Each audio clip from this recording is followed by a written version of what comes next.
We're wrapping up the season here on Couple Money.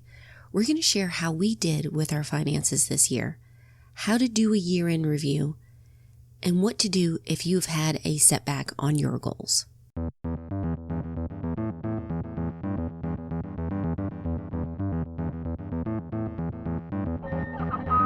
Welcome to the Couple Money Podcast, where we're focused on helping spouses get on the same page, dump their debt faster, and get on the path to financial freedom together. Support for this podcast comes from 5 Days to 5K course.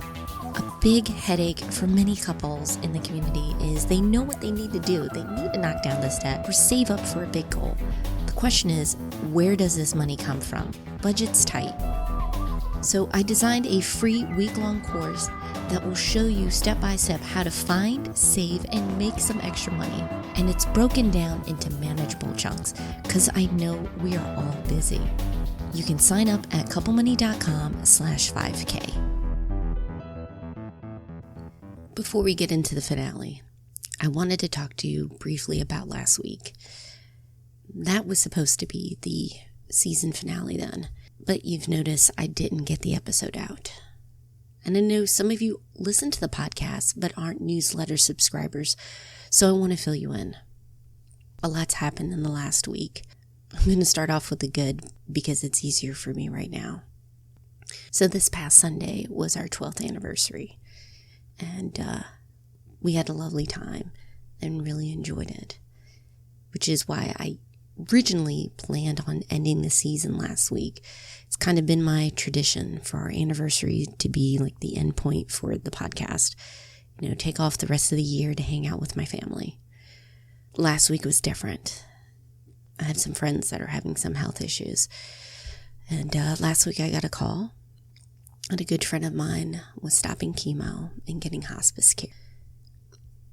And while I had a script up and ready, I couldn't hit record.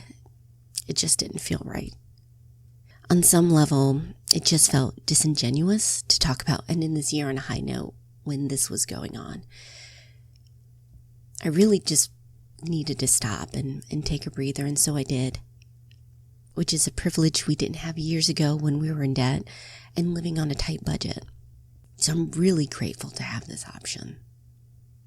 Unfortunately, my friend Kathy lost her battle with cancer and passed away on Monday.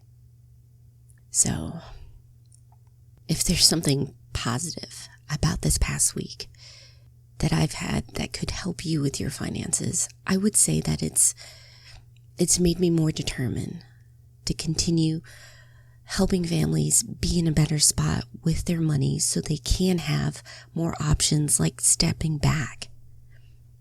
I absolutely hate when money is a source of stress when you have bigger things to think about. And with that in mind, today's show is focused on how to do a year-end review. In this episode, we're going to get into, how we did for the year. We're also going to talk about handling setbacks with your finances because I completely understand life happens. What do you do then? When you don't reach your goals, it's very easy to get discouraged. How do you push forward? And then finally, just a reminder why we all need to simplify things, not just with finances, but with our lives so we can enjoy it more and have more options and less stress. So let's get started.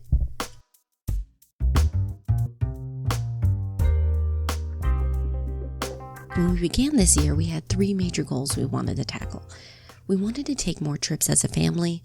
We wanted to renovate our basement because we're going to turn this into a home office space and pay down the mortgage. And we made progress on all of these.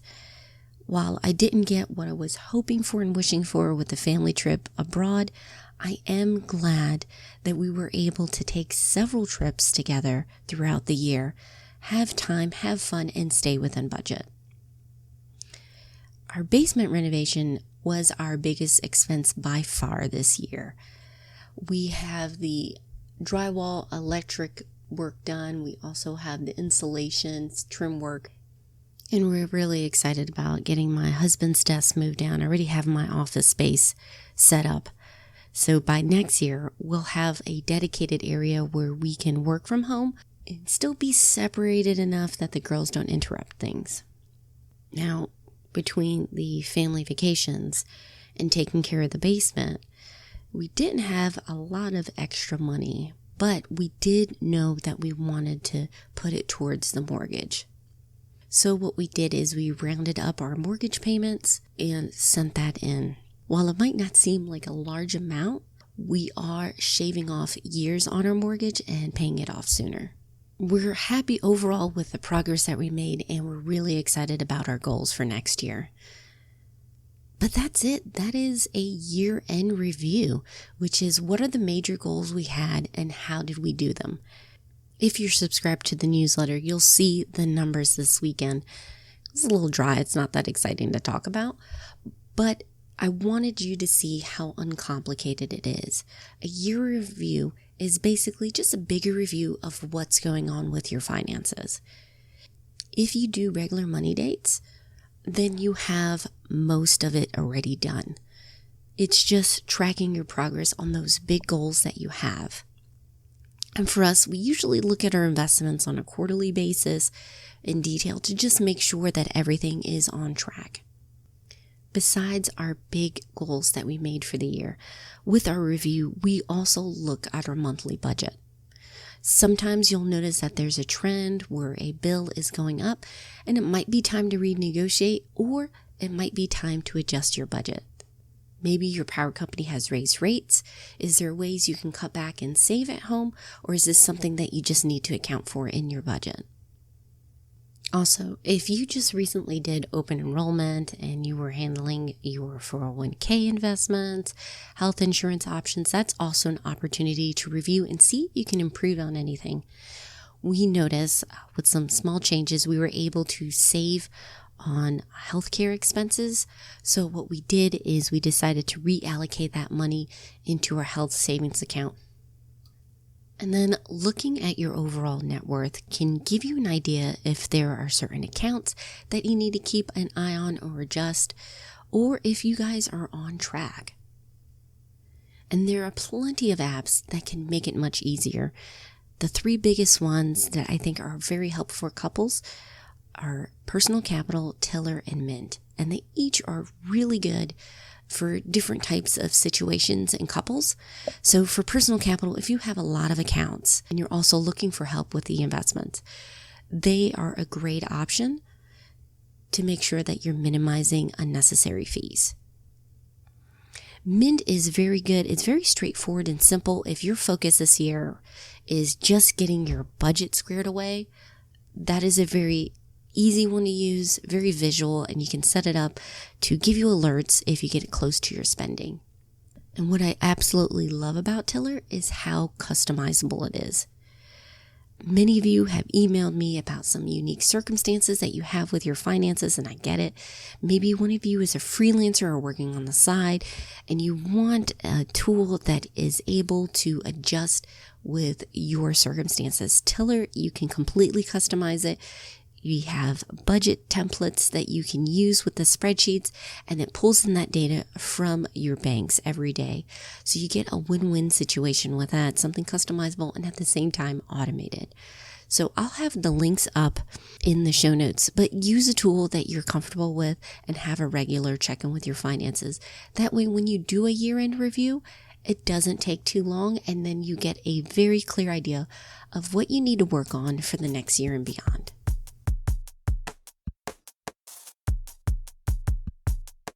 I'd love to say that you're going to make all your money goals this year and beyond. But the reality is there are going to be times when we have setbacks with our finances. And how we handle them can make a huge difference with whether we quit or we push ahead. So I want to talk about some common setbacks that a lot of couples have when it comes to their finances and how to deal with it. The first one is when you do your reviews in your finances, many couples find that the problem is they have too many goals going on at once. Yes, we want to pay off our credit cards. We want to save for trips. We have an emergency fund we want to take care of. Oh, and we need to save for retirement. While it's fantastic that you want to tackle everything, if you want to be effective, set one or two main goals for the year. Now, what happens is that you're directing your money towards a few goals, and you're going to make more progress on them. I think a big reason why Dave Ramsey's baby step process works is because it gives you a clear path and you're focusing on one goal at a time. Now, that doesn't mean you only work on one goal per year, but you focus on one at a time. So if you're getting your emergency fund set up, you focus all your money on that, and then you can now direct, once you hit that goal, towards paying off debt. And then if you have another goal towards investing, if you knocked out one of your credit cards, you might decide, okay, you know what? I'm going to go now focus on investing. Sometimes it's better to have one goal and focus on it than to have several goals. You can always add on as you make progress, but the idea is you want to build on your momentum. And so focusing on one or two goals for the year when you're starting off with finances is usually the way to go. Another setback couples have with their finances is that they've set ambitious goals, but they don't have a clear path on how they're going to achieve them. A lot of us get this advice, dream big, and even if you don't make your goal, you're going to succeed. But that's not always the case. You can get really discouraged if you're further back than you've planned with your goals. And so one of the best ways that you can set big goals while still having a big win is making sure that you have a plan to get you there. If you remember last episode, we talked about SMART goals, where you set a specific number, but also you have something that's measurable and it's something that's achievable. So if you have $15,000 of credit card debt and you don't have a path on how you're going to pay it off this year, then instead scale back, focus on one or two of the credit cards and see if you can come up with a clear path of how you're going to adjust your budget. Maybe it's earning a little bit extra with the side hustle. Maybe it's cutting it back on expenses.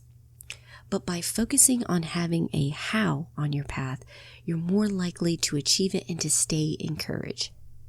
And finally, the last big hurdle that many couples have when it comes to their finances, it's outside circumstance. It doesn't get talked about enough, I don't think, in personal finance, because I do understand sometimes we let that become an excuse, but we do have to acknowledge when life happens and we do have a setback, sometimes we do need to take a pause and adjust our goals. So if you had a case of one of your kids got sick, or you lost a job or had your hours cut, give yourself some space, talk about it, and then adjust your goals. If you have any questions about a particular setback that you're having, please let me know. You can email me, elle@couplemoney.com. I'd love to help you out. And don't forget, we also have a community over on Facebook called Thriving Families, where we support each other with our goals and encourage each other when we have setbacks.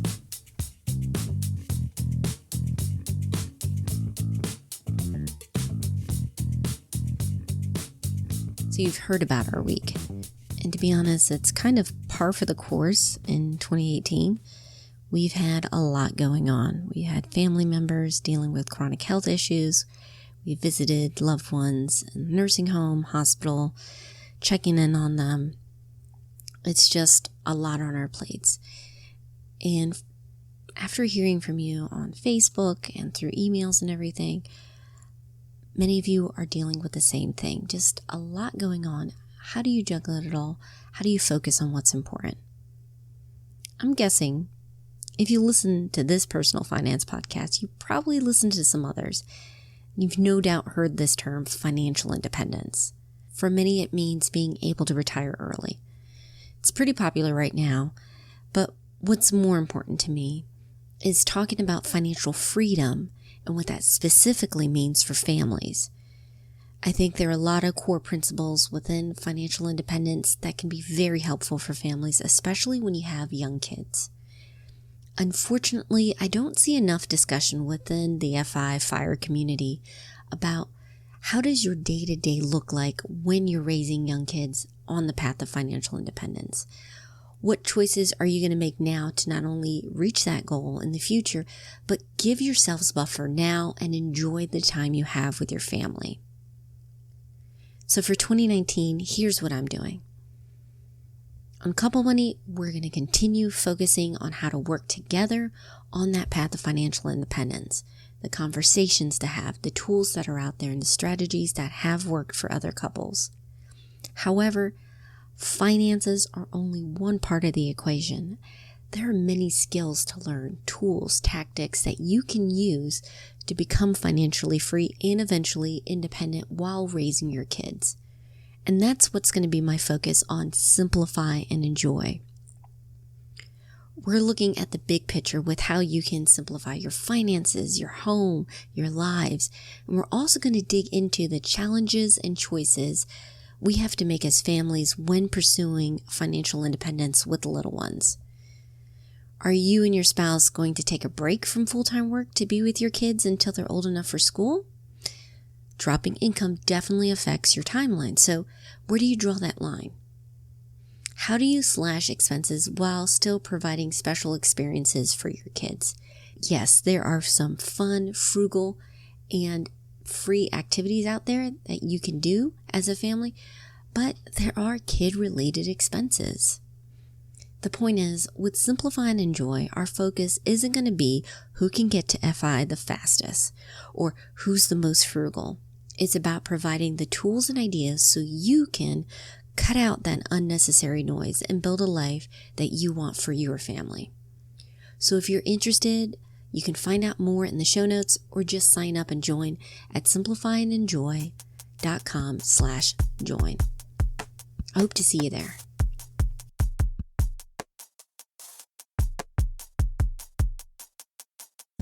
Before we wrap up, I want to focus on some key takeaways on how you can simplify your finances, make it less stressful, and win with your money. The first is review your finances regularly. For us, with our schedule, doing a monthly review makes the most sense. It allows us to check and adjust our budget as needed. But you too might sit down and figure that a weekly review or maybe by paycheck is the way to go. However you do it, make sure it's something consistent that you can look forward to, and that way if something does come up and it happens, you can adjust as needed. The second one is be comfortable talking about money. That's one of the benefits of having a regular money date to sit down and talk about it. It doesn't seem as stressful. It's just something that's a part of your routine. When you're more comfortable talking about money, you're more likely to come up with solutions that fit you and your goals. And finally, speaking of fitting you, look for the simple solution when it comes to your finances. I know we have plenty of options in fintech for apps to manage your budget, take care of your investments, and so forth. Go for the tool that fits your particular goal and style. If you're a pen and paper person, go for that. And if you're someone that absolutely loves apps, then make that your tool. The point is, you don't want to make it harder on yourself to stick with your goals. So if you have a tool that fits you and your style, you're more likely to stay the course and finish your goals. And if you're looking for ideas on what tools could be the best options for you, I do have a money toolkit list that I have on the site and I will include in the show notes. And if you want to chat with me, ask questions, or share your own tips on how you're winning with money, please join us over at Thriving Families on Facebook. It's free, private, and a really positive community where we're focused on helping each other out. Just head over to couplemoney.com/FB. Thank you again for being a part of the community. We covered a ton this season, and I can't wait to share the next one with you. Remember, if you want me to cover a question that you have, just head over to Couple Money and submit your question. As always, I'll have all the resources we mentioned today, plus extras, including the best money books based on your goals, over in the show notes at Couple Money. If you haven't already, make sure you're subscribed to the podcast so you don't miss out on any episodes. We're on iTunes, Spotify, Radio Public, pretty much whatever app you use to listen to podcasts. Our theme song was written and performed by Gentle Regime. Additional music by Lee Rosefair. I hope you guys have a wonderful week. Can't wait to talk to you in 2019. Take care.